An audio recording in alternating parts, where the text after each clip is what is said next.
Tired of dropping your phone or struggling to prop it up? Meet the PopSockets phone grip with expanding kickstand in black, your new must-have accessory.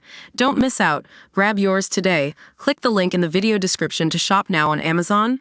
So you guys know how sometimes athletes decide to skip that fancy White House visit after winning a championship. Like, it's just a tradition now, but still, it's pretty cool. Well, Jalen Hurts, the quarterback of the Philadelphia Eagles, took skipping the White House to a whole new level recently. The Eagles won the Super Bowl, and Hurts was awarded MVP for his incredible performance. But instead of making the trip to Washington, D.C. with his teammates, he decided not to show up due to scheduling conflicts. Sounds legit, right? I mean, who wouldn't want to spend their time in Washington, D.C. when they're supposed to be celebrating a championship? But here's the thing. Some of Hurts' teammates aren't going either.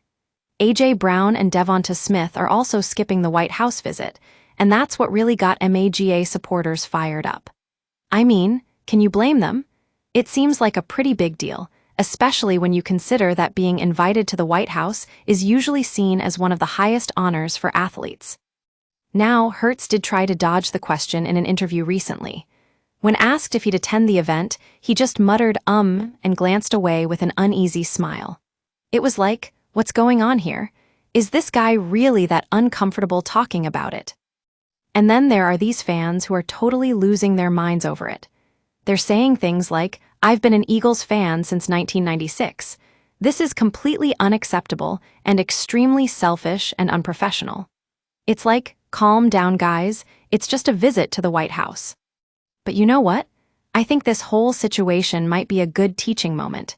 See, Hurts has been pretty open about his views on politics in the past, and some people are assuming that's why he skipped the White House. But we don't really know for sure. Maybe it was just scheduling conflicts after all. And let's not forget, this is Jalen Hurts we're talking about.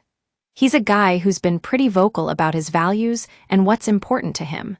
So even if he did decide to skip the White House visit, maybe that's because he really doesn't want to get involved in politics all the time. But you know who does deserve some respect? Bri Burrows, Hurts' wife. She joined him on the field during his team's NFC Championship win over the San Francisco 49ers, and they've been making waves ever since. They even got married, which is pretty amazing.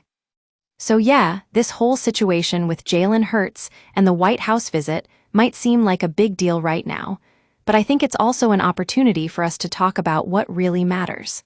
Like, how do athletes balance their values with their public persona? And what does it mean when they choose not to participate in certain events? Those are some questions we should be talking about, guys. Not just the White House visit itself, but what it says about our society and our athletes as role models.